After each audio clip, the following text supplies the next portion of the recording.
Hey, what's going on? It's Bill Burr. It's time for the Thursday afternoon, just before Friday, Monday morning podcast, and I'm just checking in on you. I'm just checking in to see how you're doing, huh? Are you still quarantining? Huh? Are you tangerining? What the fuck are you doing? What are we doing? We're waiting for the vaccine, huh? I'm due to get it next month. So you guys can all look at me as a fucking test patient. Because I know what to do. There's people out there, I ain't getting that fucking thing. Then I got other friends of mine going, dude, they could shoot that thing into my balls. I don't give a fuck. I just want to get back to my life. And then you got people in the middle. You know? They're not like, and they're not like, dude, you could shoot in my nuts. They're the people, right? You know those people, right? They act like they're in the group, but they're not. They're really just in for themselves. The kind of fucking people, if the plane crashed, you know, and we all got to sit here and figure out how we're going to survive, and everybody has a rationed amount of food, that person that you'd catch at night taking more than their share, right? Drinking baby formula, out for themselves. I think there's another case. You got, everybody thinks that right now there's just Biden people and Trump people. Okay, but there's another group of people. They're just out for themselves. Okay, they don't align. They are the me party, meaning myself. And I think what they're going to do is they're going to be like, okay, I believe in wearing masks. All right, and I believe this virus is real, and I believe that it's gone around the world. Because I still think the world is round. Do flat earthers think this virus went across the world? So anyways, these people, I think they're going to sit there and be like, listen, I know this thing's a bad fucking deal, but I don't want to get this fucking vaccine because I don't trust the government. So what I'm going to do is I'm going to let everybody else get it. Okay? And then it'll die out. And then I don't have to get it because it won't be around anymore because no one's going to have it. And as long as I don't have it, then that's what I'm going to do. And then here's a fucking sci-fi fucking scenario. What if you're right? And then everybody who gets the vaccine fucking dies. And then there's just this group of people, the me people, who don't get the vaccine. And now you have to try and all get together and rebuild this thing, knowing that you're all selfish cunts. And the only thing that you can breed with is another selfish cunt. And that your kid, as much as you're going to love him, is going to be a selfish cunt squared. You guys are all going to gather together, right? Form a new selfish cunt tribe. And then one day, you're going to see this light at the top of a hill, right? And you guys all start walking towards it. What is that? Somebody lit a fire? What is that? And you fucking go all the way up the hill, and you realize it's the biggest fucking compound mansion you've ever seen in your life. And you're hearing music. There's a pool the size of a fucking lake. Everybody's inside singing and dancing and all that. And all the fucking me-squared cunts walk into that house and come face to face with the people that created the vaccine. And the fucking music comes off. The Illuminati people get up off that virgin robot they just built. They face all of these selfish cunts. And they go to war. And the thing about it is the Illuminati will win because they are an organized group. Where if you think, wait a minute, they're selfish cunts too. I don't know. Anyway, sorry. I'm having a weird week. I'm having a great week. And then I'm also having a bad week because, I don't know. Because of social media took out yet another friend of mine, and I just don't know. I don't know. It seems like now you can literally make a statement that is uninformed. It's just unbelievable. It's unreal. I mean, just fucking, I don't get it. I don't agree with what I read, but I mean, do I think that then you should everybody gets the electric chair? There's just no like, hey, you might want to read up on this a little bit more before you compare this to that, It's just like flamethrower, lit, done. Fucking crazy, man. Fucking crazy. Crazy goddamn times. Anyway, as I just get a text, you watching this impeachment stuff? Why would I watch that? That's like watching the NFL draft of politics. If they impeach the guy or not, they're going to give you the results. What are you sitting there watching? Getting like angry. I had like the greatest fucking week. I really, I have gone back to therapy, and there's two ways you can do therapy. You can go in there and you can just blabber on and whine about your fucking life. Or if you get a good therapist, you can listen to the information they give you and then go out in the world and try and apply it. Which is, I used to be the first person. Now I've become the second person, and I had, I sat down, I just dealt with a couple of things this week, and I feel a lot better, and I feel a lot less angry, which is going to pay dividends with my home life. So, I don't know. I don't mean to be all Billy Feels here, man, but I feel a lot better. I feel, I kind of feel like, why did it take me 30 years to undo 20 years of bullshit? But I guess that's how it is. That's how it is. So I haven't been doing shit other than that, trying to work on myself. And what did I do? I don't know. Sorry, guys. There's a number of fucking things that are just really bothering me right now about just this whole lionizing of like regular fucking people as like these saints. And it's just like everybody's a human being. Everybody makes mistakes. Everybody is flawed. And I just don't understand this just fucking, I don't know. I don't want to even talk about this shit because it's not worth it, man. Don't fucking talk about it. What are you going to do? I mean, what the fuck? Anyways, hey, let's talk hockey, everybody. Hey, anybody watch that Bruins-Rangers game last night? Woo! Jesus Christ, the Rangers look fucking great. No team this year has jumped on the Bruins the way the Rangers did last night. And I don't know how many posts and crossbars they fucking hit. But there was a period during that game, it sounded like there was a fucking wind chime or something going on. But the Bruins, as always, just hung. Tuukka Rask was just unfucking believable. He's the only reason why the game wasn't like 5-1 after 2 periods. We were down 1-0, and then Chris Wagner had a fucking shorty. Our power play kill is fucking incredible. We got another shorthanded goal. Made it 1-1, right? Another shorthanded goal this season. I mean, so we made it 1-1. Then we went up 2-1. With DeBrusque, with the Sanderson to Bobby Orr feed from behind the net to who did it? It was to Bjork, right? Andres Bjork to make it 2-1. Then the Rangers came back, which was not surprising the way that they were playing. Like I said, they played great and made it 2-2. We went into overtime.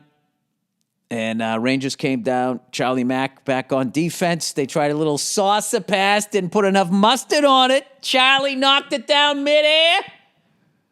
Nice fucking pass off the boards to a streaking Brad Marchand, who once again, gets the winner in overtime. His 16th career overtime. He's won so many games in overtime, he doesn't even go nuts. He's just like, yeah, this is what I do. This is just what I do. I end the game. He almost ended the game like a minute before completely undressed this defenseman. If the goalie didn't, I think the defenseman jumped in the way of the puck. An amazing game, but I'm really interested to see this next game Friday against the Rangers because I want to see if that was just an inspired effort or if that's how they are. If that's how they are, I would say that the Rangers and the Capitals so far this season are like it's looking like they're going to be the biggest problems in for us in the playoffs. But I don't know who else. I haven't been watching a lot of the Canada hockey. I watched some highlights today of the Maple Leafs beat the Habs. Of course, I'm happy about that. But the fucking Canadians look great. But just the way we're just sort of quarantined now, where we're just sort of playing, everybody's playing sort of the same 6 or 8 teams. I haven't really looked at the standings, but somebody's got to be in like a soft division. And it's going to have pumped up numbers. And then I think somebody else is going to be in a harder one. You're not going to think they're that good because of their record. And it'll all be sorted out in the playoffs. But I've been loving that. I've been loving watching the Bruins as much as I've been struggling watching the Celtics on that West Coast swing they had, where they beat the Warriors, lost to the Kings, beat the Clippers, then lost back-to-back Suns and to Utah. So I think that, what did they go like, was it 1-0, 1-1, 2-1, 2-3. They went 2-3. Holy shit. Utah Jazz, before the game, they were like, yeah, these guys are great at shooting three-pointers. Right? And Jalen Rose went out in the first 3 possessions of Celtics. He hit 3 three-pointers, had 9 points, and I was like, all right, here we go. And then Utah, I don't know, just the whole game, they were up like 6, 8 points, and then we started to close it. And then they got up by like 10, and we started coming back. And then with like 4 minutes left, this kid, Donovan Mitchell, just took over the fucking game, and there was nothing we could do about it. And he put us out of our misery quickly. Yeah, I also like that Rudy Gobert guy. Jordan Clarkson was another guy who was fun to watch. It wasn't fun that they were killing my own fucking team. That kid Devin Booker was fun to watch too on the Suns, but Jesus Christ. I don't know. We shall see. We shall see where that ends up going. But I already had a good day, man. As far as like I took my daughter to school and she's like, Dad, I want to listen to the song, right? So I downloaded that song by 38 Special, Hold On Loosely. Right?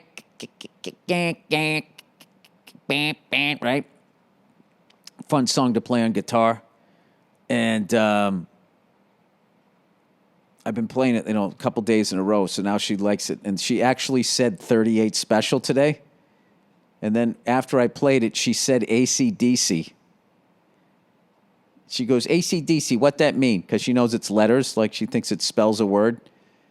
And I was like, it means they're the greatest rock and roll band of all time, in my opinion. So she listened to Hold On Loosely and Back in Black, which I think is great because when she rides with my wife, she gets a totally different playlist. So I think she's going to have a nice, well-rounded music background. And then she said something that was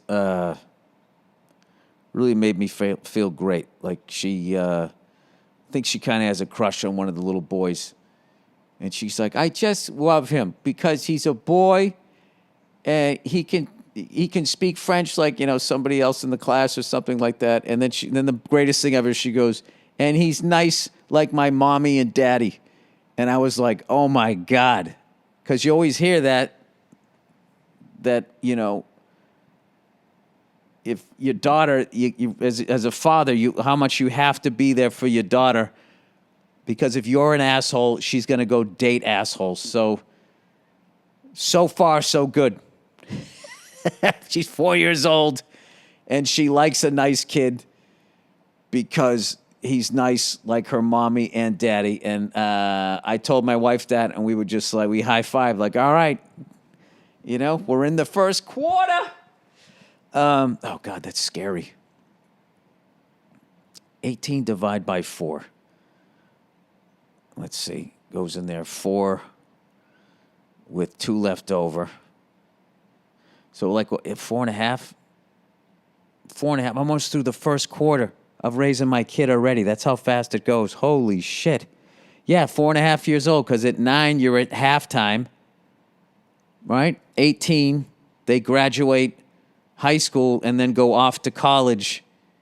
And, Jesus, that's got to be, did I give the person all the information they need? You know what I always thought about with stuff like that is when I got my pilot's license, I always wanted to ask an instructor, like, when they sign you off to solo, it's like, the level of confidence they have to have in you, because they don't want that on their record. They obviously don't want to see you kill yourself or yourself and somebody else.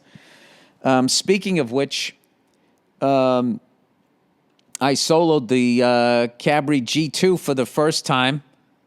It was a low visibility day, so I didn't go fly out. I just stayed at the airport. I just flew the pattern, which is basically like a big rectangle. All right, you guys want to learn a little aviation shit? So, like, when you take off, cleared for takeoff, runway 8, right closed traffic. Means you would take off runway 8, and those are also degrees on the compass, is why runways have numbers, and then taxiways have letters if you go to an airport, right? So that's the heading you're flying. You're flying towards, like, 08, which would be basically north, slightly northeast. You're flying that heading. And then right close traffic, which means you'd fly out, and then you make a right turn. It's your crosswind turn, and then your downwind turn is you're going now parallel to the runway you just took off from, going the opposite direction. Then you turn base, and then you turn final. So you can just fly that pattern, right? And as you're doing it, at any point, the tower could then say, make left traffic. The winds could change. They could tell you to go the other way, all of that shit. So you just stay there. There was like 4 miles visibility, and I was like literally right there at the airport. So I wasn't worried about that aspect of it. It's like now I have to land on a helipad. I have a little four-wheeler that tows the helicopter out. So my first lift off and off the pad and landing on it when I was with my instructor, all you're doing is looking at the four-wheeler going, don't hit that. Do not hit that. Whatever you do, don't hit it. It's like Greg Brady trying to beat Marsha. Got to beat Marsha. Got to get closer than a quarter of an inch. And he fucking knocks the egg off the fucking orange cone for a 50-year-old reference there. But what you really want to do is you want to look beyond it. You just want to look long and just try to hold a hover and then gradually set down or lift up. And so anyway, I did the pattern for about 35 minutes and had to go pick up my kid at school. So I on the next one, I was just did my radio call and asked for a full stop. So then they tell you, and then they give you the taxiway to exit, cleared for land, 1-2, exit Delta, right? So I do that, and then I'm just sitting there, and my instructor was in a helicopter that was, like, still on the ground behind me. They hadn't even started it up yet, and it was pretty cool. He filmed me coming in and landing on the pad, and I knew he was watching, too. So all my years of doing stand-up and having big industry people watching me or, doing Dave Letterman or the Apollo or any of those high-pressure gigs, taping a special, I was like, okay, go to that headspace. And I was just like, all right, just chill, look long. And I went in and I set it down nice, a little bit like harder than I wanted to, but I was just kind of like, I'm still getting used to where the skids are. Because the thing sits lower than what I used to fly. So I always feel like, okay, why am I not touching the ground? So then it came down. Ended up being really nice. And I was fucking over the moon. I was so excited. And, so now I think I'm going to start picking up my instrument training again because now I'm got my skill level back up to where it needs to be because I didn't fly a lot during the beginning of the pandemic because everybody was shut down and everything. And I'm super, like, always making sure it's like I will literally do 50 fucking auto rotations before I'll go out and solo. Better safe than sorry. All right, so here's some stuff here. Comedy Central is going to be airing the Patrice O'Neal documentary on February 19th. Okay? That's the debut. Now, I'm very excited about this, but I got information that on the 19th, they're going to be showing, that's like an edited version of it. They're taking out 14 minutes because they want to show an episode of The Office after it. Okay? It's a business. I get it. There's commercials. There's all of this type of stuff. So just letting you know that you're going to be seeing an abridged version of it. The real version, I guess, the next time they show it, will show the complete version of it. So I'm a little bummed out because it's the debut, and I'm a little confused as to why it's going down like that. But I also understand that it is a business, and there's all of this competition and streaming and all of that, and they got to do what they got to do, whatever. So, but they are going to air the complete version of it. Comedy Central is, and thank God for them because they are going to show this. So I'm very happy to be in business with them. But business is still business. So I'm just letting you know what's up. But I'm very excited. Mike Bonfiglio absolutely killed it. And then all Patrice's friends, Norton, Voss, Kev, Keith, Colin Quinn, all of his peeps are in it. It's going to be great, and I hope you guys enjoy it. I hope you tune in and watch it, and you tell people that have never heard of Patrice O'Neal to sit down and watch it. I would really, really appreciate it. I'm telling you guys, I need you on this one. All right? This is an all things comedy produced documentary. Comedy Central and Vaughn DiCarlo, Patrice's girlfriend, put it together, and then they came to us to produce it. And then Mike Bonfiglio signed on, and once we got him to sign on, the whole thing went through. Patrice's mom, Georgia's in it. I mean, this one is the real deal. The people closest to him are in this thing. I know there's been some other people, fans have put some things together, but this one goes deeper than all of that, thank God. And I hope we did the big man justice. All right. That is all. Let me read some advertising here. Oh, look who it is. Oh, Max. Oh, Max, how could you? Living with chronic pain is the worst. It's more than a feeling. I was actually saying that to the 38th special. It's more than a feeling. Sorry. Of discomfort. It can affect your whole life. Many of my listeners probably have some type of pain that has prevented them from relaxing and sleeping or stopped them from exercising. Perhaps it's been going on for a few weeks now and hasn't improved with any of the treatments they've tried. Podcast host to provide experience of recent pain. I've actually been feeling pretty good because I've been using Omax.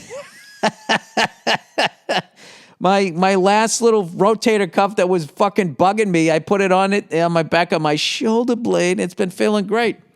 So I don't have any pain right now, other than watching the Celtics lose 2 in a row.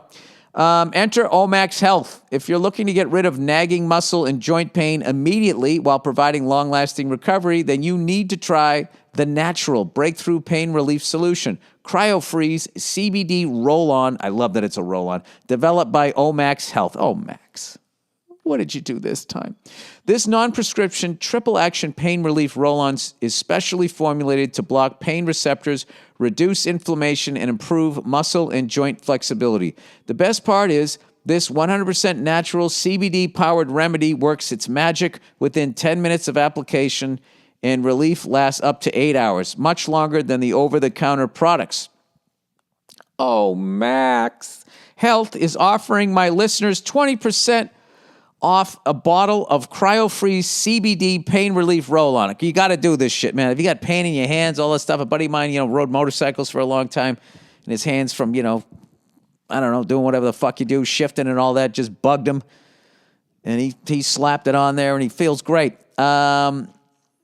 Oh, Max, you shouldn't have. Omax Health is offering I already said that part. This discount only applies towards products this discount also applies towards any product site-wide. Just go to omaxhealth.com today and enter Burr. Enter the code Burr. That is OMAX, OMAX, health.com, and enter Burr to get 20% off. Cryo-Freeze site-wide. Now, doesn't that feel like that should be the end of the read? For some reason, they keep going. They oversell it. Anyone from athletes to Grandma Josie can benefit from. We got it. It's fucking great. I'm an old fuck. It worked on me. All right, Stitch Fix, everybody. Stitch Fix. Online shopping can be daunting. Look at all the options. You never know if things will fit. Do I look bad in this? Returns are difficult. Who do I call? And you don't even know what store to start with. This season, let Stitch Fix do all the hard work. I think this is leftover holiday. This season, it's Valentine's Day. I haven't got my wife. Shit. I think I need to get on Stitch Fix. As the days get longer and the weather gets colder, it may be time to take a look at your winter wardrobe. If you want to make a change this season, Stitch Fix can help you choose new pieces you love. Oh, they're talking about the winter season.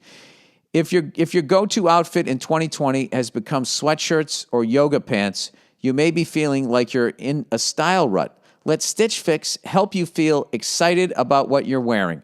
Did you just look over your current cold weather wardrobe options and get a chill? It is time to ditch that old sweater and upgrade that jacket. A Stitch Fix personal stylist can help you pick new pieces that are timeless. Is there such a thing as this timeless ski parka?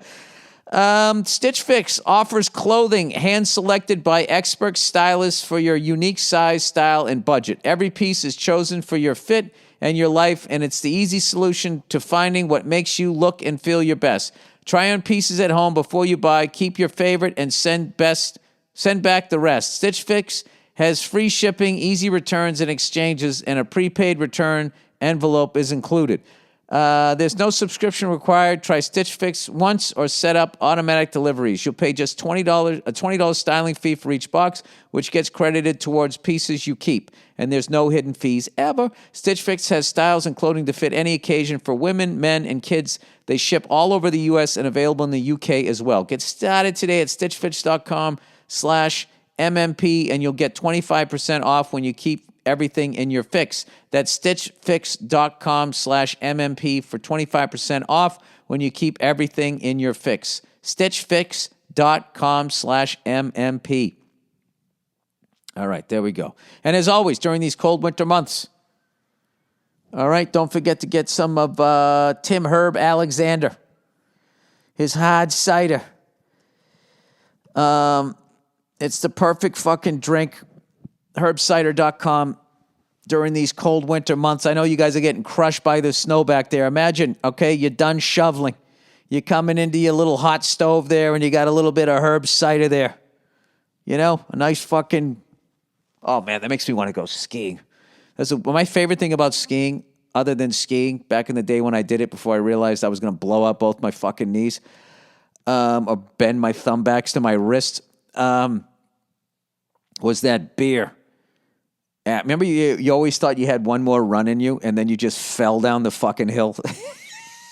Your fucking legs were like spaghetti. My favorite thing was you'd go in, and then you'd just get that fucking ice cold beer, you know, your face all red. They always had some big fire going on in the middle. And, of course, you never could find a place to fucking sit. And there was also a bunch of rich cunts in there. But other than that, you know, it was fun, you know. You could do that in your house, all right?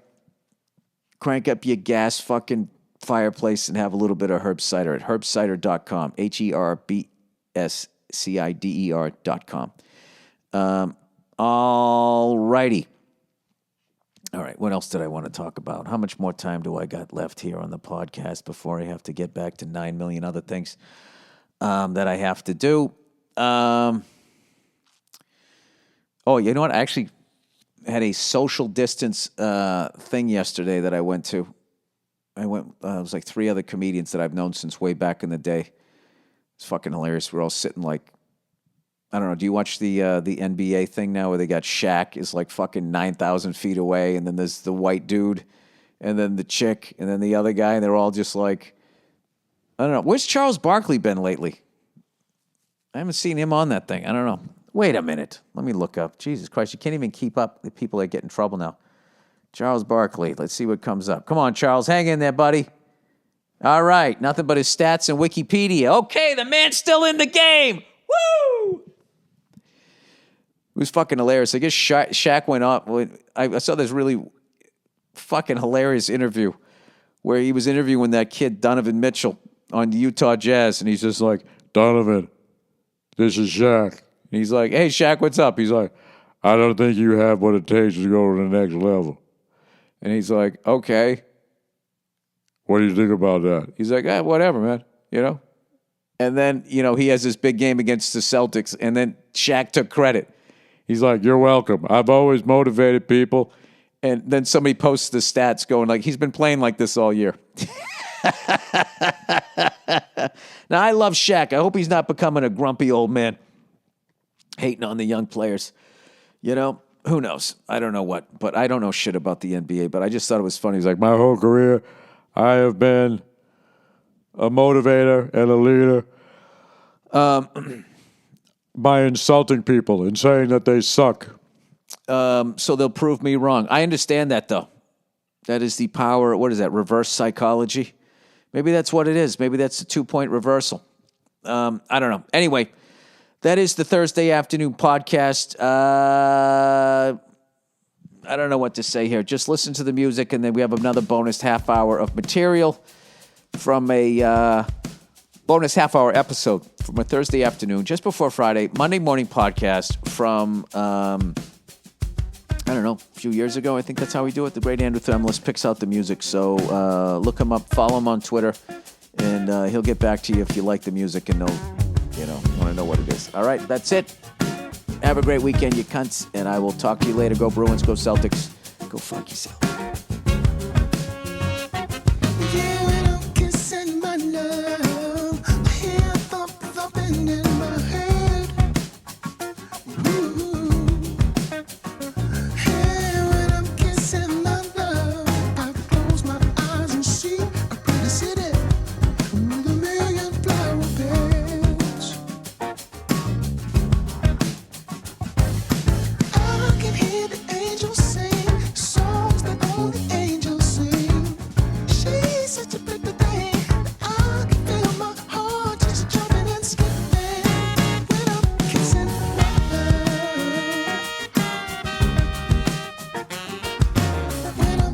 Hey, what's going on? It's Bill Burr, and it's the Monday Morning Podcast for Monday, February 11th, 2013. How are you? How's it going? How's your week going so far? You know what? I just looked across my room, and I saw an object that reminded me of one of my many failures this week. I was in a rush to leave my house, and I was taking my truck because I was finally going to get the brakes done. I bought a kit to switch my fucking, I got drum brakes on my old truck. And as much as I wanted to keep the truck as original as possible, just the way people text and drive out here, and there's so many people, I just know that if I ever hit somebody with the front end of that beautiful truck that, I'm never going to be able to replace the parts. So I'm like, I got to do this shit, all right? So Christopher Titus, very talented Christopher Titus, he's into all of that shit. So he tells me, go out and go buy a kit. We'll drive it over to my place and we'll fucking slap this thing on. It's going to take no more than 4 hours. Bing, bang, boom, everything's fucking done, right? So I'm all excited. I bought this kit, by the way, in July of last year. And it's just been sitting in my office. I've been using it like just, putting my legs up on it because life goes by that fast when you're as old as I am. Next week. Next thing you know, you fucking had the thing for like 6 months. So finally we set a date. We're like, all right, let's do it. Was it Wednesday we were going to do it? And, I'm fucking nervous. I don't know what I'm doing. So anyways, I got to move the Prius out of the way. So I moved that out of the fucking way, and I got the hazard lights on, because it's the day where the cunts come around and they give people parking tickets. So I bring the truck up, right? I got the fucking choke out. Bring it up the fucking thing, right? And in my haste, bringing the fucking car back, I left the hazard lights on. So after we were done with the job, I came home and the fucking car was dead. And I'm like, no big deal. I know how to jumpstart this fucking hybrid. I know how to do it. I watched the AAA guy do it, and I went out and I bought one of those self-contained battery pack fucking things. Opened the hood, cute little hood that it is. I opened the little battery pack. I took the little red thing off, and I can't fucking figure out how to clip it on. I tried to clip it on the bolt rather than that metal tab. It didn't matter anyways because my thing wasn't fucking charged, and I had to call AAA to have my car jumped. Do you realize the level of like how emasculating that is? Have somebody come over, have somebody teach you how to convert your brakes. Okay, that's understandable. All right, that's some next level shit, right? It's fucking jumper cables. That was the worst. When the guy showed up, I should have come out of the house in a dress. Just a defeated fucking man. But I bit the bullet. I was like, yeah, I can't figure out how to do it. And he explained it. My thing didn't work anyways. And now I can't find the cord to charge the fucking thing. So there it sits. There it sits. Actually, I kind of slammed that whole thing together. The reality is it took us 2.5 days to get the fucking brakes on because the back plates that you stick the rotors on, one's marked left, the other one was marked right. And we put them on. We know the difference between left and right. And Titus kept going, is it me or does it look like it's kind of like torquing in, like it's bent? What the, and I'm looking at it like I know what's going on. It looks pretty good to me, right? Put the fucking things on. It's rubbing. If you turn too far to the left or the right, the calipers are going to hit the springs. The fucking brake lines weren't long enough. The whole goddamn kit. So finally we get these people on the phone. I'm not going to say who they were. But whatever. Finally get them on the phone. And they were like, oh, yeah, we had a batch of them went out and they weren't labeled right. And I got to tell you something. Titus, in one of the most eloquent fucking ass rippings you've ever seen in your life, never raised his voice, never cursed. I think he said one F-bomb, but it was a throwaway because he was like, I'm been fucking here for 3 days, like one of those things. Not saying you're a fucking asshole, but other than that, never cursed. And he just basically went right down the line. So you knew these were labeled wrong and you didn't call anybody? This is a safety issue. And the guy at first would not admit any wrongdoing. To the point it was hilarious. He wouldn't admit any wrongdoing. At one point, I swear to God, he goes, well, did you look at the picture? Now, in defense of them, the picture was right, but the picture was like the size of maybe 3 postage stamps, and it was in black and white, and it was very confusing because you couldn't quite see it, but you kind of could, but it was written clear as day, left and right. So what are you going to go with? What I can barely see or what I can clearly read? That's what we went with. And, oh, my God. And then we finally got that out of him, and then we fucking switched him, and then it worked like a dream. But the great thing was trying to figure it out. We put him on and took him off, I think at least 3 times. So I kind of got 3, it's almost like I did three brake jobs. I got like that level of experience. And I got to tell you, it was the fucking coolest thing ever to finally do something like that, to see how it all goes together. It was absolutely fascinating. And I don't know. Titus is the shit because he could have just slapped it on and been like, hey, go take it to your mechanic. I don't know what the fuck's going on. He was determined to get this thing on correctly, and he did. And when he found out it was messed up, he went to bat for me, and he so eloquently reamed these guys that they actually gave me a credit on the kit, so it didn't cost me a fucking dime. How great is that? And then we said, you guys are all right. Now we're going to send him some DVDs, and it's all a wash. So I finally, that was 2.5 days of that fucking shit. And then I finally, I went to AutoZone like fucking 9 times. And every time I came into AutoZone, I was a little more tired and a little more dirty. Nothing. I was thinking how enjoyable it would have been had the whole thing gone together I probably wouldn't have learned nearly as much.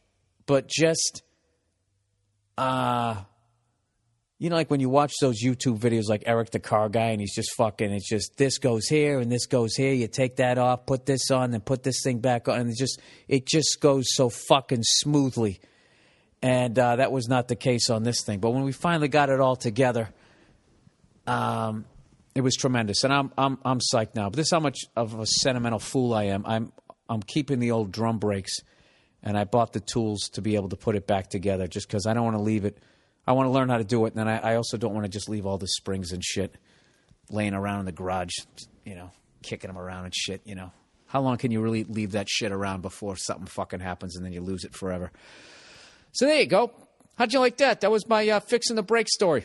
So I now have disc brakes.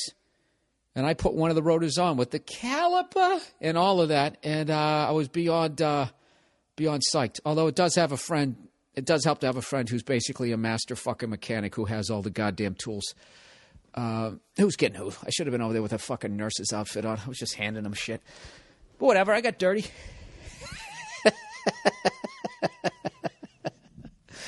So anyways, I have no idea what is going on in the world right now.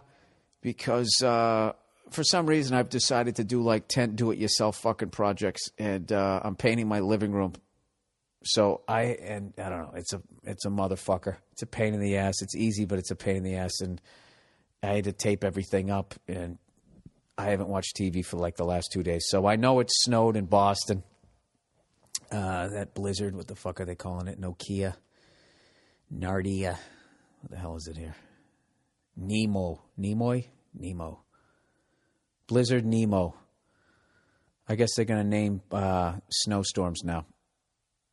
I don't even need to get into that. Enough comedians have made fun of how much they overhype these things. This looks like it was actually a decent amount of snow. But in the end, even if you have fucking, let's say there's 3 feet of snow. What is that up to? Let's say 2 feet of snow. 2 feet of snow, is that even up to your knees if you're an average-sized adult? Like, you can go 30 days. I think I've said this before on the podcast. You can go 30 fucking days without food. Maybe more than that. The big thing is water. All right? Snow, right there. It's a nice fucking handful of cold water. Stick it in your mouth and just relax. Let it melt. You're going to be fine. You're not going to die. Some guy on YouTube made this hilarious video of just screaming, I have to get bread and milk. I think it's already got 2 million hits. It's the funniest fucking thing. Why do you have to get bread and milk? I don't know. I guess if I was old, I would be nervous. But only if the heat went out, then that's the only way I would be nervous. But other than that, it's just fucking snow. You're going to get the day off. You can go sledding. Build a snowman. Just put on a fucking scarf, you pussies. It's easy for me to say, right? I'm out here in fucking Los Angeles. I got to tell you, though, it's been a while since I've been in snow, and I saw some of the pictures. My buddy sent me this, going, look at what the fuck I'm dealing with. And that actually looked awesome to me. Snow's fun to visit, but you don't want to live in it. When it first comes down, it's beautiful. And then once it starts being dirty and all that fucking shit, you just get tired. There's less parking spots.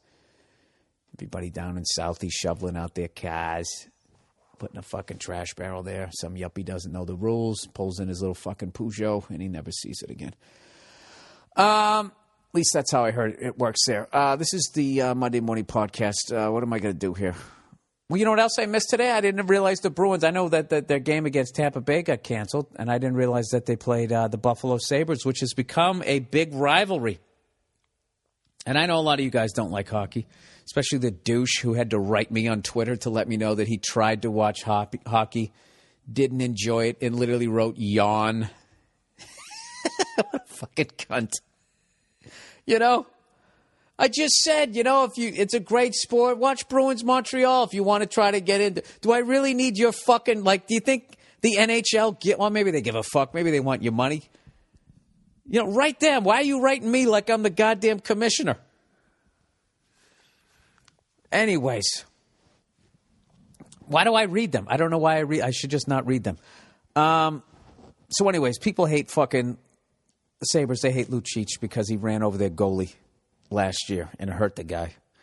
Granted, it was a douche move, but, he was frustrated. He had a breakout. He couldn't settle down the puck, and old Big Eyes came out of the net, came out a little too far, and he ran him over. You're right to be mad at him, but can you please stop asking why Lucic won't fight John Scott? Why do you get... John Scott is like 6'8", 270. He's a fucking goon. He can barely skate.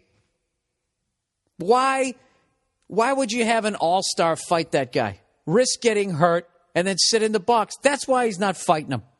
There's no way ownership is going to let that guy fight. All right? And all Lucic is a fucking $1 million piece of meat to the ownership. You know what I mean? So they're not going to have him go out there and go fight that big fucking Sasquatch. He shouldn't even go out there on skates. He should just walk out there with, like, work boots on. I don't know. He probably can play. They don't allow him to.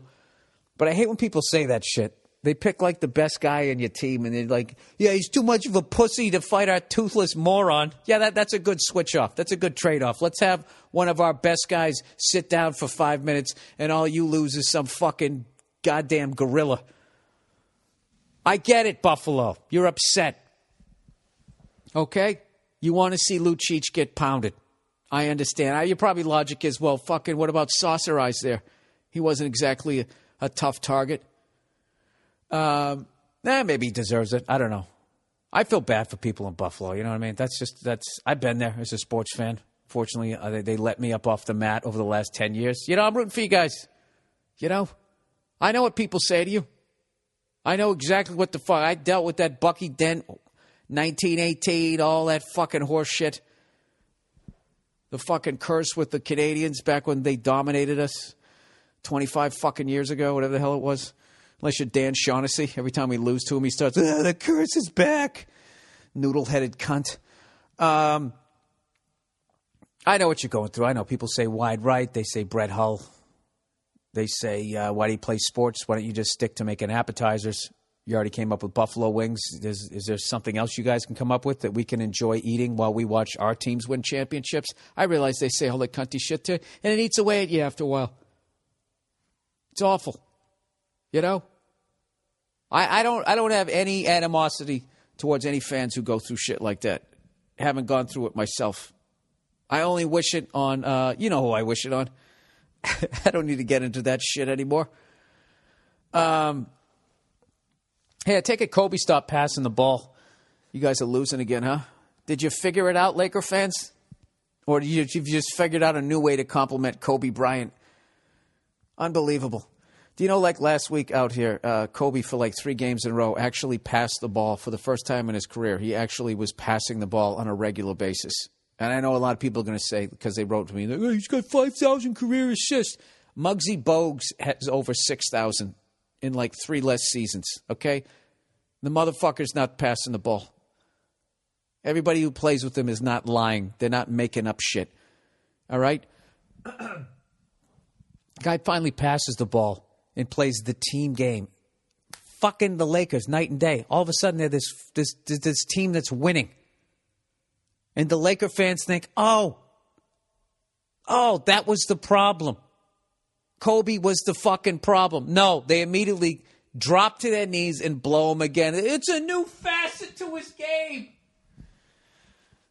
They started calling him Magic Bryant, Kobe Johnson. I've never seen... I just don't understand it. I'm not saying the guy... individually, once again, it's the Peyton Manning thing all over again. Individually, phenomenal. It's not even Peyton Manning. I can't even bring him up.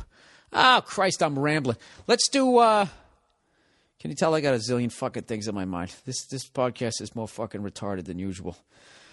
All right, anyways, plowing ahead here. Let's... what's today? The 11th? Oh, my God. Valentine's Day is only 3 days away. What are you going to do? How many guys out there are actually sitting around and you haven't stepped up yet? You don't know what you're going to do. You want to step in the right direction. Proflowers.com. All right? Impress her friends. Her friends are going to ask you, so what did you get her for Valentine's Day?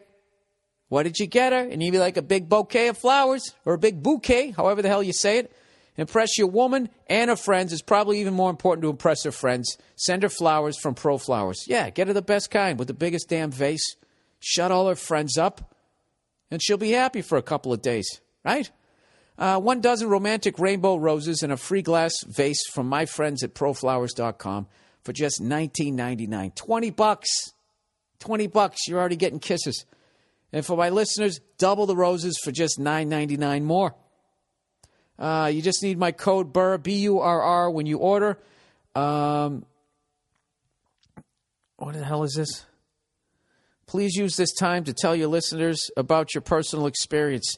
How did the flowers look? How did they smell? How did your recipients... Oh, okay, I got this. I guess I was supposed to read that before.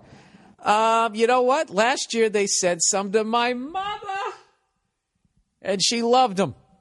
Called me up, left me a great message, and I saved it for 6 months. That's how happy she was. That's how wonderful the message is, the message she was that she left. Do you understand what I'm saying here, people? You can't go around and only cost you $20.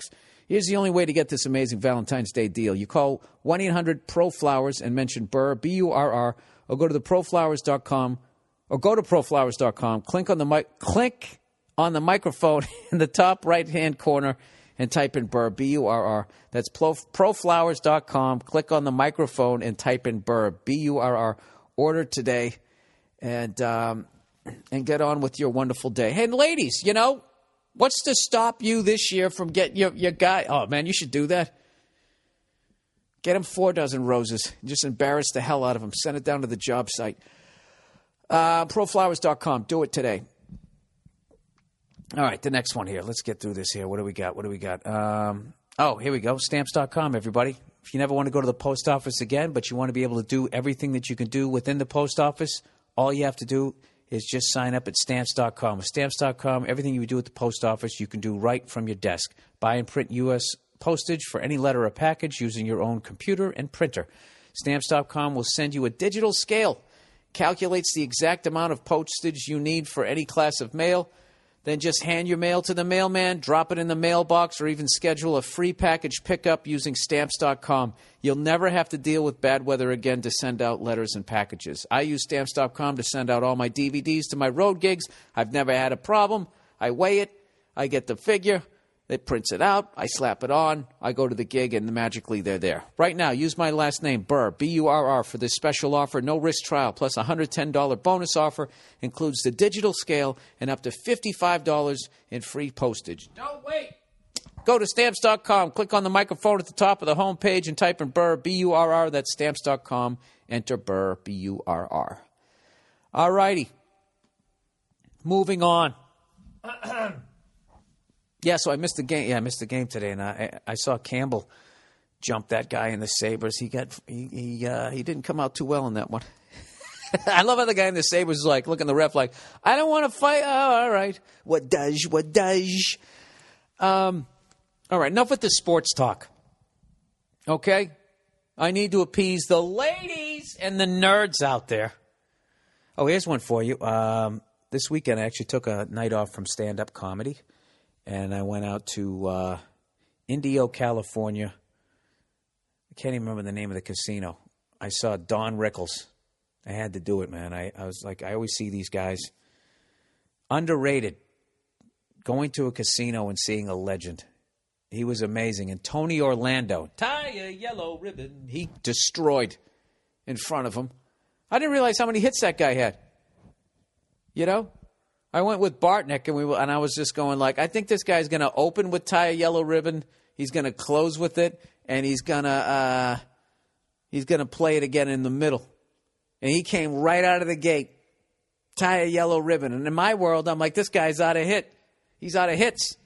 Then all of a sudden he goes to the next song. I'm like, wait a minute, I know this song. Knock 3 times on the ceiling if you want me. Twice on the pipe. Right? Everybody going nuts. Then he had another hit after that. I'm like, God damn, this guy's got a lot of hits. Then he got into a drum battle. This drummer.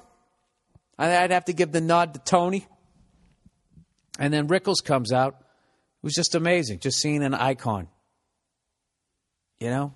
tuxedo, the whole old school thing. Guy opened up for Sinatra. Underrated. Going to a casino to see a legend. This is what I realized. This is a very blanket statement, but I'm sort of the king of this. Legends play casinos. Hacks go to cruise ships. Is that bad? I'm just saying. You know, they give you a certain amount of time to make it in this business, and if you don't, they just put you out to sea. You know, and that's not 100% true. There's some good guys doing. But you know what I'm fucking talking about. I told you this story. I did a cruise ship one time. I worked with like a juggler, and the guy hosting it, I swear to God, was like a real life Guy Smiley. That was that story I told you where they told me it was going to be a young crowd because I was like, I don't think my act's going to work on a cruise ship. This is like 10, 11 years ago. They're like, no, it's this young, with a young hip cruise liner thing, right? So I show up. It's a bunch of old people, and the Guy Smiley guy goes out there. This is how old they were. He went out, and he opens with, if you're happy and you know it, clap your hands. And they did it. And at that point, I was like, oh, my God, I am going to fucking eat my balls. And I did. It wasn't easy because we were rolling over the waves. It's kind of tricky to get that second ball in my mouth, but I did. 7 minutes into my set, fucking munched them both.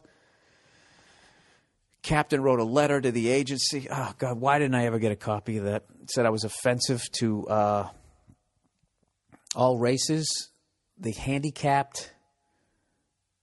I forget what else he said. I don't know. Nothing I said was as offensive as the fucking food they were serving on that goddamn boat. Oh, my God, you never saw so many fat fucks in your life. I swear to God, if one of those cruise ships ever goes down, you know, has there ever been like an obese shark? They eat whales, too. You know what fat people must be for sharks just because they don't, you know, we're not part of their diet. We just sort of accidentally, like, we got to be like, remember those big pink snowballs? Those mushrooms, they had mushrooms in the middle. And then they had, I don't know what the fuck was, I never had the balls to eat one. Only reason why is because it was marshmallow. I always thought marshmallow was disgusting. Like, remember Fluff? Peanut butter and Fluff another? That toxic horse shit. I actually grew up right at the tail end of just feeding kids absolute poison. Like, now they feed poison, but it's sort of disguised. You have no idea. Because they'll write, oh, packed with protein or, you know, nutritious shit. You know, they'll put put like those words in there. They try and camouflage it. But back then, it was just straight up like, you know, it was just poison. Fluffernutter. The fuck is that? I don't know. It's a bunch of white shit with a bunch of sugar in it. You mix it up with peanut butter. All right. Well, that shut him up. All right. What am I talking about? Oh, yeah. I'm talking about fat people going overboard. Any fat listeners? You ever gone on a cruise and just think like, wow, if this goes, well, wait a minute. Would you float more if you're fat? The big thing is you'd have to relax. But the problem is like, you know, if you're wearing like a fat person, like wetsuit, you know, you're just covering yourself all up. When you're laying on your back in the ocean, you know, the water that's been absorbed in your bathing suit is going to be coming down in your face. So you're going to sort of be like waterboarding yourself, you know, so maybe you got to roll over on your stomach. No, but then the rolls in your neck are kind of holding your face in the water. It's a rough deal. Has there ever been a fat Navy SEAL? I don't think there has. All right. I'm sorry. People. I this is why I do these Monday morning. When the brain is fresh. I'm just attacking fucking people who can't defend themselves or stop eating. All right. Here's something for you. Oh, this is just choppy as hell. I got to recommend something. Somebody recommended to me. Told me to go see that Dave Grohl documentary on Soundcity. You can actually go to his website. I wish I had that up there. Just look up Dave Grohl Soundcity. You can download it for $12.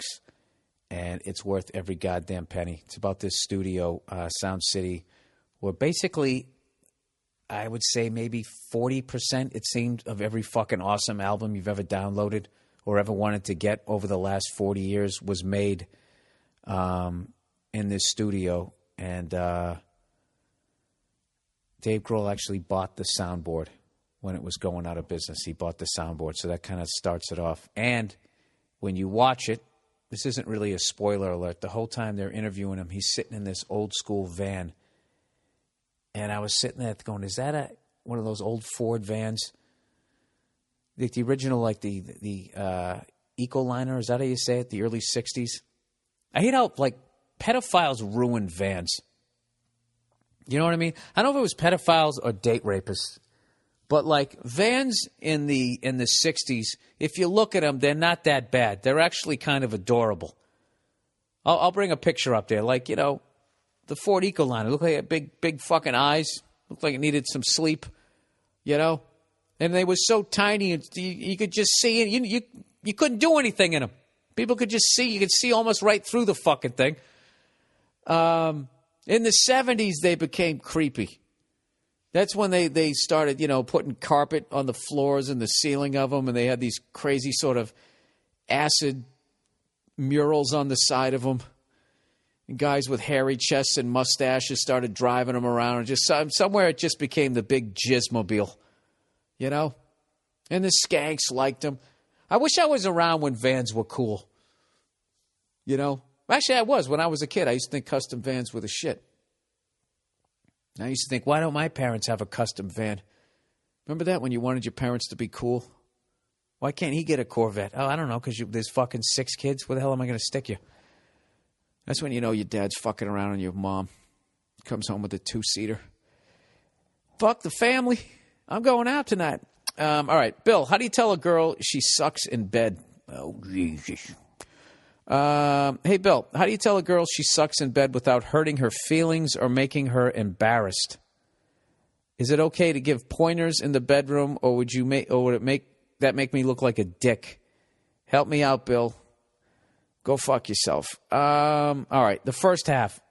There's no way to tell a girl she sucks in bed. There's no way for a woman to tell a guy he sucks in bed without hurting the feelings. All right? Let's be politically correct. There's no way for a guy to tell another guy if they live in an alternative lifestyle, 2013. No one wants to hear that. Well, this is what I would do. You can't just make somebody good in bed. The potential has to be there. There has to be a certain God-given talent. You know what I mean? I mean, some women, they reach for your package like they're grabbing something out of the cupboard. You know what I mean? There's just no... You know what's funny about women being bad in bed is there's not a lot of stories. I think guys not knowing what they're doing is pretty well documented. And guilty is charged. Guilty is charged, you know?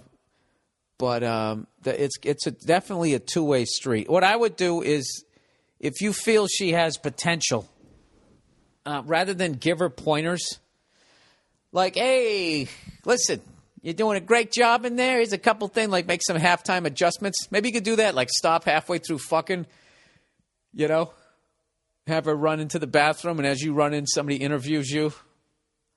You know, well, you know, the first half hour is pretty good. There's definitely some things we could do better.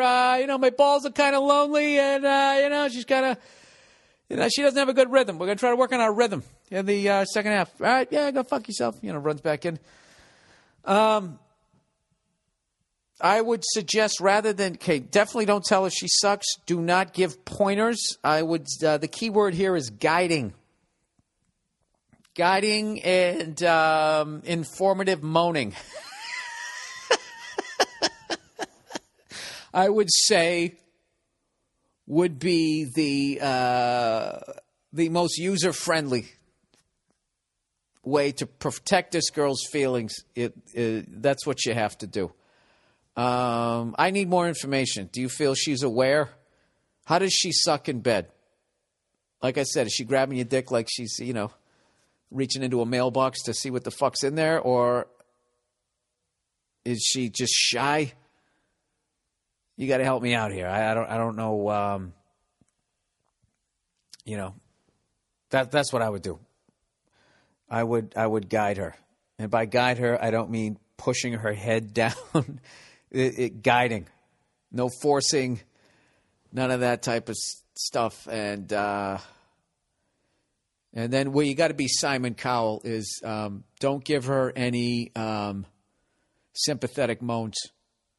Once she starts picking up the moans, don't give her any sympathy once. If it ain't doing it for you, don't give her a, no, don't do that. Just dead silence. Okay? She has to know it's not working. I don't know what to tell you, dude. I know I told this story before. I hooked up with this girl one time, and we were having sex doggy style. And, when I come forward, you're supposed to back in. Like we're clapping with crotches. Is that isn't that one of those dances with wolves names? Clapping with crotches? Sorry, hacky joke. Yeah, no, what she was doing, when I went back, she went back. When I went forward, she went forward. So I was in her, but there was no friction. So I was starting to have a performance problem before I ever so gently put one hand on her hip and the other on the back of her neck and just sort of stopped her, went back, and then pulled her. But it still didn't work. It was like, not only did she not know how to do it, she was, I think, almost as tall as I was, So doggy style, they got to have kind of like, you can get a little too high there, without getting too graphic. So I was already dealing with that, I don't know. Beautiful girl, though. All right. Unexpected pregnancy. Oh, Jesus. These are rough this week. Unexpected pregnancy. Bill, absolutely love the podcast and the stand-up. You're like a skinny Louis C.K. Or conversely, Louis C.K. is like a fat Bill Burr. I really wish I didn't read that. Anyway, now I get dragged into it. And I'm not exactly skinny anymore. I've been enjoying the high life lately. Miller. Anyway, to business. I'm a 24-year-old guy from Sydney, Australia, who's run up against a big problem. Last November, I lost a well-paying job due to an anxiety disorder I've developed over the years. I've sought out treatment, been through therapy, had all sorts of diets and breathing exercises, and although recently it's been much more manageable, it unfortunately wasn't enough to hold on to my high-pressure job. You know what, dude? It was probably the job. Granted, I have no medical background whatsoever, but I really don't, when you have to, like, eat a kumquat and start going just so you can fucking go to work. Hello? Oh, Nia, how are you? Sorry, just saw the door open. The lovely Nia, everybody. Oh, you're busy. Okay. I was letting you know that I was here. Oh, okay. All righty. I'll see you. Okay. Yeah, dude, when you have to fucking do shit like that just to go to work, it's probably the job. And considering you developed it over the years, let me guess, was it as you got this fucking high-pressure job? I don't know. So anyways, currently I'm looking for a more low-key job. Anyways, 3 days after I'm let go, I get a call from a friend I'd had drunken, unprotected sex with. The only reason why I went back to our house was that our house was within walking distance from the pub. We share a bed, and nature takes its course. Oh, my God. It was, of course, a risk, and like any idiot male, I just assumed nothing would happen. Turns out I'm going to be a dad come August, after a mere one sexual indiscretion. I've known this woman for over 3 years. She's successful, smart, witty, and we get on really. We get on really well. She is, sorry, there was a big space in a new paragraph. I'm not that dumb, people. Please still believe in me. She's been up until now childless, and you can understand her reasonings for wanting to keep the spawn. She expects me to play an active role in the parenting game, and to be honest, that's something I am wholeheartedly prepared to do. That's so fucked up. They, make the decision. I mean, because it is their body. They have to go through the procedure, but it's just really... You're really just... you're just a fucking jizz hose. That's really all we are. We were both irresponsible, and we should both have to pick up the pieces and work shit out. Here's the problem. She wants me to move in with her. Fuck that. Fuck that. before I read any more of this. Fuck that. Anyways, in fact, she's demanded I moved in with her. Double fuck that. She's making demands. Go fuck yourself. All right? I wish you did that earlier. I wouldn't have been in this situation. I can't help thinking that this arrangement would descend very quickly into mutual resentment and unhappiness and would eventually be a detrimental environment for the kid. Abso-fucking-lutely. I've lived with friends in the past, and if a dirty kitchen can cause irritation, I don't know how a shitting, drooling, screaming baby will fly under the radar.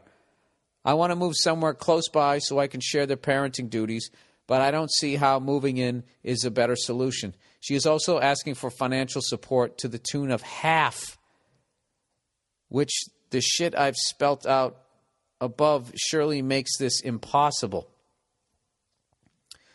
She's tit deep in an already blossomed career, and I'm doing my best to stay away from the dole, or as Americans say, welfare.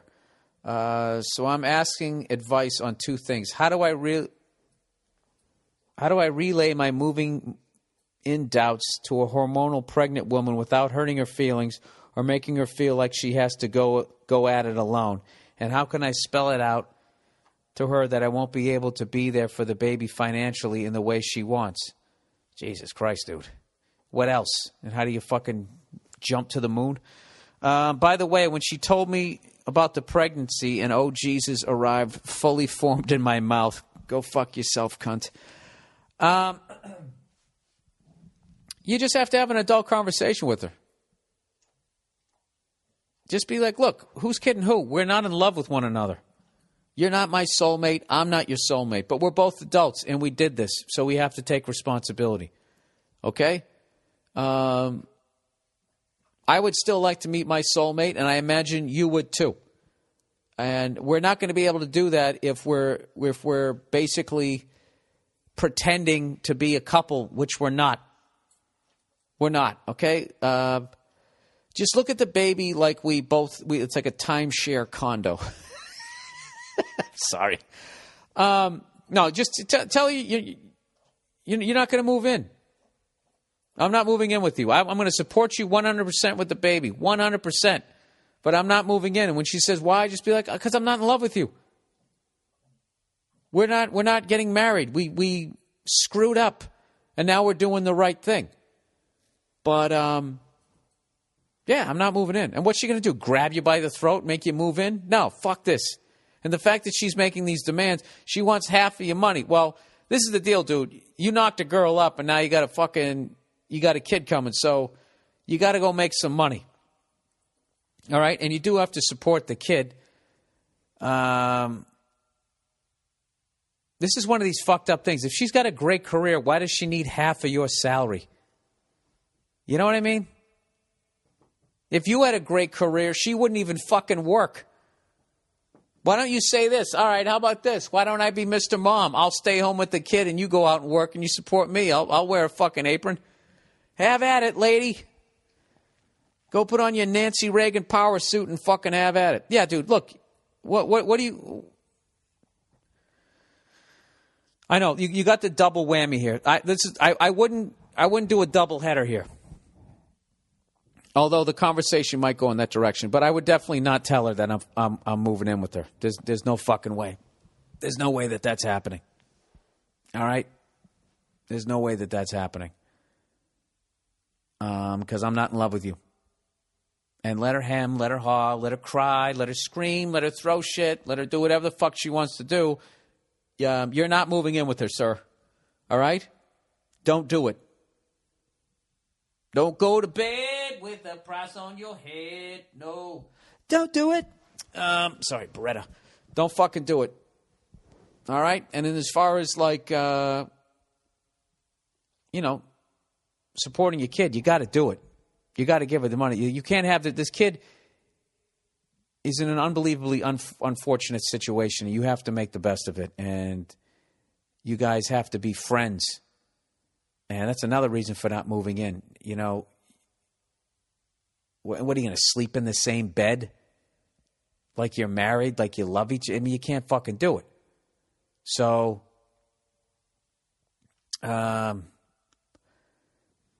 don't know. But as far as the money thing, yeah, you got to go out and start making some money. And if you have to sleep on a fucking futon or whatever, believe me, that's going to be better than having, some 18-year-old kid someday who had a shit childhood because of you, and then you got to deal with that and then try and put the pieces together when you're on your fucking deathbed. You don't want to do that either. But as far as moving in, fuck that. Move close by. And that's it. It's not up for discussion. Okay? And she can make all the fucking demands she wants to. Demands. Fucking dope. She made a mistake too. What the fuck she'd making demands out of you for? Furthermore, why the fuck why you worried about it? All right? She can't force you to move in, so fuck her. All right? With a condom next time, sir. All right, LegalZoom.com, everybody. LegalZoom.com. Are you waiting for the perfect time to start your dream business? It's now. LegalZoom, the official sponsor of the National Start Your Business Month, wants you to get it started right. You got to protect yourself, everybody. So whether you're setting up an LLC, an S Corp, a sole proprietorship, or a nonprofit, LegalZoom takes care of you from start to finish. Their award-winning service was developed by the best legal minds in the country, and every business gets personalized attention. That's why over 90% of LegalZoom customers would recommend the service to their family. You'll be in good company. Over 24 companies on the Inc. 500 list were started through LegalZoom. These guys got the credits here or what? It's National Start Your Business Month, so start your business right now at LegalZoom.com. LegalZoom is not a law firm and provides self-help services at your specific direction. So if you have questions, ask them and they will answer them. But there's so much more. Now every LLC and incorporation package includes easy-to-use business accounting software, a $269 value for absolutely free.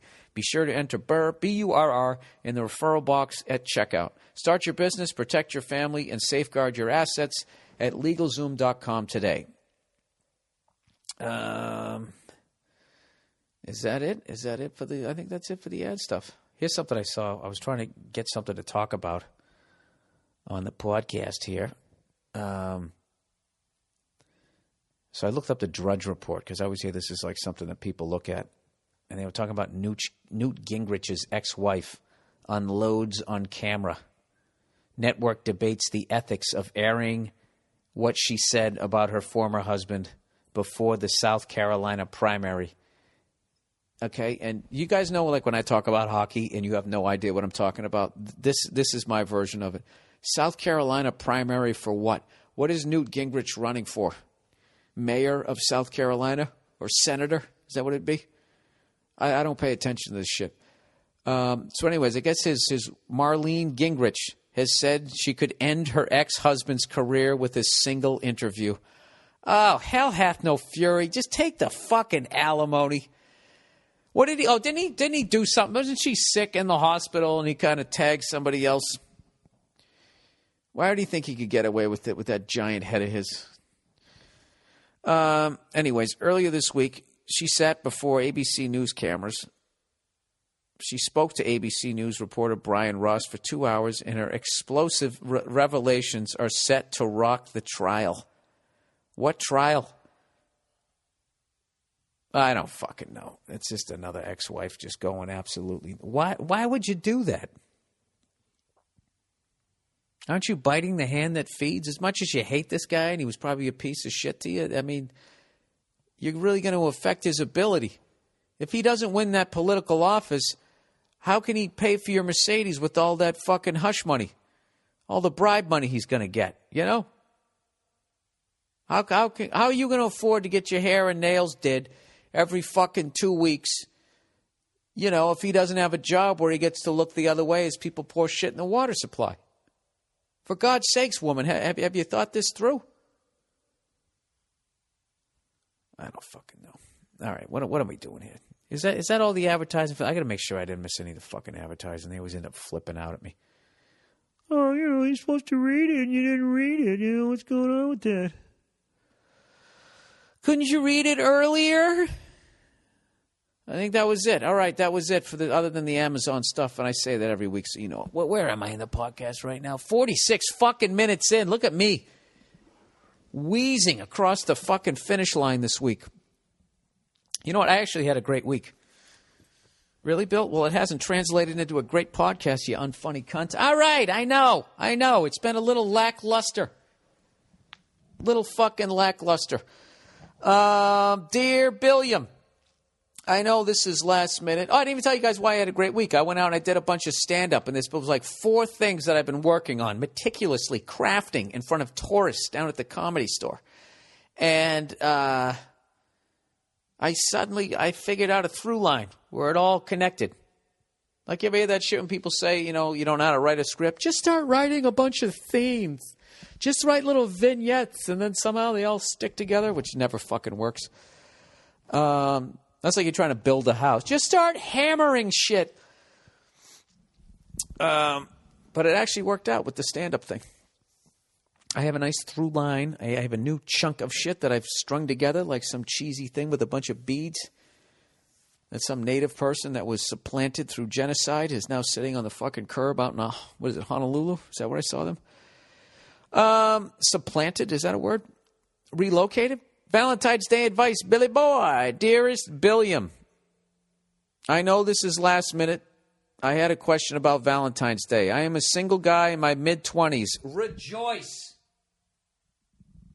Dude, I'm going to tell you right now, if you're a single guy in your mid-20s and you live in America and you're living on your own, please drop to your knees and thank whatever God you pray to every day, because you're never going to be freer in your life. I know you probably got student loans and blah, blah, blah, the stress and all that bullshit. Fuck that. Okay? You're never going to be freer in your life. Go get 3 years' supplies of condoms, okay? And bang away, my friend. Maybe you don't need to do it for 3 years. Maybe you're one of those guys for only 3 weeks, but you need to get it out of your system. All right. He says, I never really had a girlfriend for whatever reason. Oh, Jesus Christ. All right. We're going the whole other way. Truth be told, my friends could name numerous reasons why I don't have a girlfriend, but that's an entirely different issue. Well, Jesus Christ, there's a fucking can of worms. You don't seem defensive or argumentative, so I don't know if it's an anger issue. Look, I'm so sick of trying to be fucking Hannibal Lecter here, trying to guess what your shoes look like with the way you write, All right, I'm just going to read the rest of this shit. As of right now, I am currently sleeping with 3 girls off. Oh, so you're knocking it out. I thought you never had a girlfriend, and you never banged anybody. All right, my fault. All right. Dude, go fuck yourself. You're a guy in your mid-20s and you're fucking 3 girls right now, and you need advice? Keep doing what you're doing. Anyways, depending on what day of the week it is and how much I've drank. Okay, that depends on how many girls he's banging. I've never lied to any of them about where our relationship is going, and although they never met each other, each of them has an idea that I'm seeing other girls. It's kind of a don't ask, don't tell policy. Yeah, dude, and you got to come with that. You can open with that. What are you doing? I'm dating. I'm playing the field. How many people are you dating right now? A couple of people I'm kind of seeing. Just having a good time. Well, I don't do stuff like that. Well, there's the door, sweetheart. Then they'll respect that, the honesty of that. Some won't. Some will actually have self-esteem and walked out. But a lot of them, they'll hang around. Eventually, they'll get tired, their neck gets weak, and they'll fall right in your fucking dick. Birthdays and Christmas are always a piece of cake because all that requires is a quick text or a phone call, or at the very most, drinks at the bar. But Valentine's Day is tricky. Our dates consist of bar hopping and drunk sex, so flowers and a nice dinner would completely send the wrong message. Dude, you selfish cunt. Are you asking me how to keep banging these 3 chicks while getting through Valentine's Day? Why don't you just look at the Valentine's Day like that's your pussy-getting all-star break? Just take 3 days off, the day before, the day after, and the day of. Just say, hey, what are you doing for Valentine's Day? I'm going to be, Jesus, where are you going to be? I don't even have a good one for that one. All right, you know what? I just put myself in your shoes, and I understand your problem now. He said, I got into a little bit of trouble last year when one of the girls texted me and said, every girl likes flowers on Valentine's Day. He said, I knew my response couldn't be, yeah, but if I get you flowers, then I have to get flowers for all the other girls. So I just pushed out and responded, yeah, well. Oh, dude, you shouldn't have responded at all. You know, every girl likes to get flowers on Valentine's Day. Isn't that funny? And that has nothing to do with most likely her having any sort of feelings towards you. It's just the bitch next to her in the other cubicle probably got some, you know? Or the girl in her fucking whatever the fuck you want to call it. Some guy broke my balls this week. It was fucking hilarious. He was trashing me. Say I come off as a pompous ass because I always talk about anybody who doesn't do comedy works in a cubicle. You know, and for some reason he decided to take that seriously and tell me that he actually works at the UN and travels all around the world.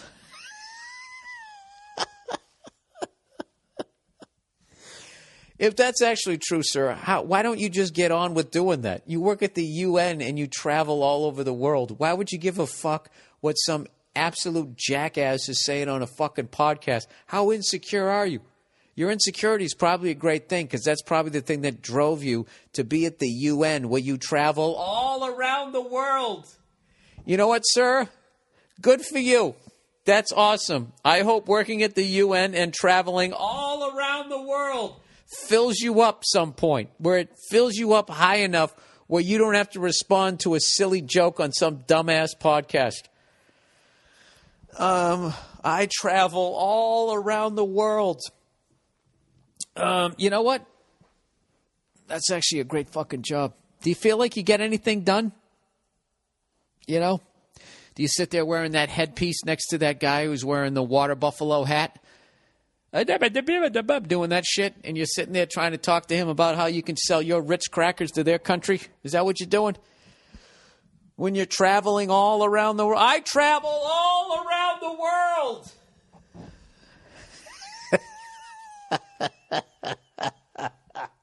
I can just see you on the plane with your fucking dress socks on, you habit-dash cunt. Oh, just sitting there. Ooh, what movies am I going to watch on this flight as I travel all around the world? Anyways, you know something, sir? You had the James Bond job, and then you played yourself. I don't know why you did that. Why would you fucking... That's like me responding to people on Twitter. Why would I do it? I should pretend like I have better things to do. Anyways, I want to keep seeing all these girls. Back to this guy. But at the same time, I don't want any broken hearts on Valentine's Day. Oh, dude, you know what? I don't understand. What is your problem here? Dude, are you like a Gemini? It's like you're this fucking lady killer, and then also you're kind of like, I don't want to hurt anybody. Should I get her some jams? I can't even... I went talk to the fucking UN guy. What the hell was going on here again? Valentine's Day, got a little trouble last year. Well, listen, you're anticipating trouble. Didn't you learn anything from last year? You know, every girl likes flowers on Valentine's Day.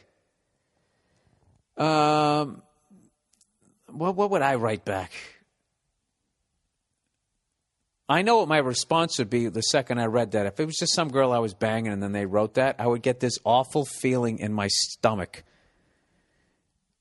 And I would read it, and as I got that awful feeling, I'd go, yeesh. I'd make that noise.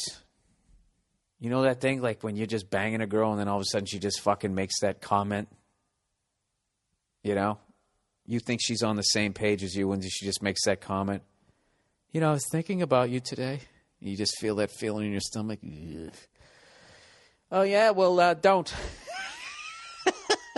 That's the fucking worst.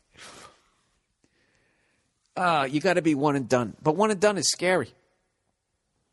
You just got to be honest. I don't know. Some girls, what would I say? You know, every girl likes flowers on Valentine's Day. What would I text back? Yeah, you know, that's what I heard. You know what? I shouldn't give you shit. I don't have a good response to that. Well, maybe someday you'll meet a guy who wants to give you some. You want to get drunk and fuck? Yeah, I got nothing. And you can't ignore it. You know what I would have done? I would have ignored the text and I would have called her. But a good 3 hours later, 3 hours later, that's a good one. You call her. You ignore that text and you call her. And she goes, hello. And you're like, hey, what's going on? What are you doing tonight? I got no plans. Valentine's Day. What are you doing? And you just start it with that. And then well, what do you want to do? And she'll be seeing if you're going to take it in some romantic, direction, and you don't. You just keep it in the fuck buddy. Well, I figure we go down to Meat Hammers, or whatever the fuck you call it. We go down to take it in the face, have a couple pitchers of beer, and see what happens. Dude, you know what? It seems to me you're not just fucking these girls. You're actually having like these mini relationships with them. The key to having a fuck buddy is the time between fucking them. And I don't give a shit how much a woman says that she can handle it. Most of them can't. Most of them can't. If you're fucking coming over there and just eventually they're going to get feelings. I don't know if they're more mature or if it's a defect. It's just, I just respect the fact that that's how they're wired. So if you have a fuck buddy, okay, let's just do the math. Okay, now February is a very short month here. So let's just say right out of the gate, you fuck her on February 2nd. All right? You shouldn't come around again till at least the 17th. And Grant, you fuck and you leave. F and L. You fuck them and then you leave. You don't bang her on the 2nd. You bang her on the 2nd and then you bang her on the 7th. You're in a fucking relationship in their world.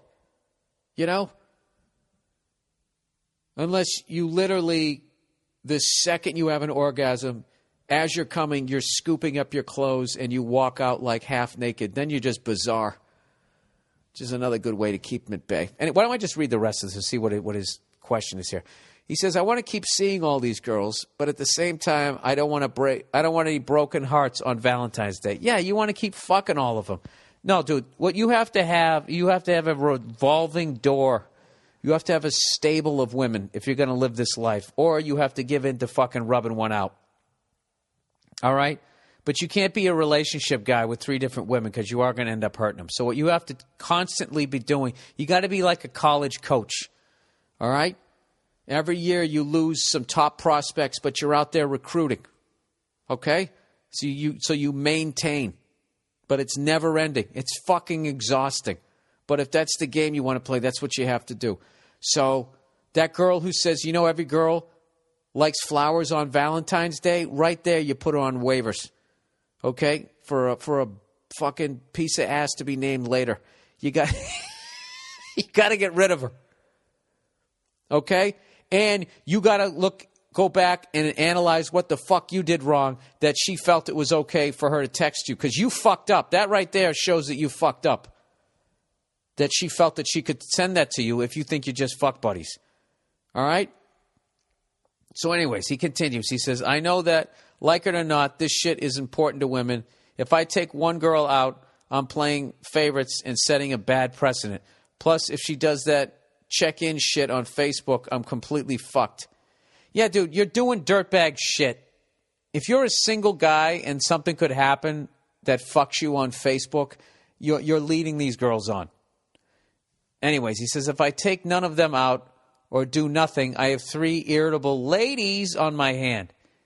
Dude, are you going to marry any of them? No. Well, then let them go. Why don't you have the balls to do that? When a team halfway through the season just realized, dude, we ain't winning this shit. Just pull a fucking Marlins. Just get rid of everybody. And then your fan base is your dick. And he's going to be pissed for a while. But then you build it back up again. Build it back up again. I don't know. Look, dude, if you want to be in a fucking relationship, there's other ways about going about it than doing this. But you're trying to have your cake and eat it. Dude, you got 3 women right now. You're banging 3 different women. Where's your confidence? You know what you're doing. All right? Dump 2, keep 1 at bay, and then get 2 more. Then dump the other one and get the other one. You don't even dump them. You just phase them out. Phase them out. But the new recruits that you get in, you got to be straight up honest with them. Unless you actually feel feelings. If you're feeling no feelings, don't keep coming back fucking them unless, you get that 15-day. You fuck them on the 2nd, you fuck them on the 17th. Then you're into March, and then bang her on like the 11th. All right? And even then, they can't catch feelings doing that. But before you know it, that's like 14, 15 days out of the year taken up where you got to bang somebody. This is really should be eye-opening to women that I'm actually saying. This is really awful now that I'm speaking this out loud. He says, in a perfect world, I'll take all of them out at once and have the foursome I've been chasing after my entire life, but we don't always get what we want. Any advice from the lovely Nia would be much appreciated as well. Love the podcast. Go fuck yourself. Yeah, she probably wouldn't have been as understanding as I was, even though I gave you a lot of shit. Anyways, that's the podcast for this week, everybody. I don't have anything. I'm fucking tapped out. I'm tapped out. I spent fucking 3 days under a truck, not really doing anything, just watching Titus do the whole fucking thing. Anyways, thanks to Christopher Titus for helping me with the brakes on my truck. Thanks to everybody who's been continuing to download my special, which is tremendous. And if you want to help out somebody or just check out something great, please check out Soundcity, the new Dave Grohl documentary. I cannot recommend it highly enough. It's $12 off his website. Money well spent. And when that fucker comes out on DVD, I'm going to buy it. I like having the gold behind my money. I don't like downloading shit and then just, then it's just on this thing. And then this thing dies, and then that thing fucking crashes, and then I don't have it anymore. You know what I mean? I don't like that shit. All right, I'm rambling. Go fuck yourselves. I'll talk to you next week. And, I know why there's nothing to talk about. Football's over. It's fucking over.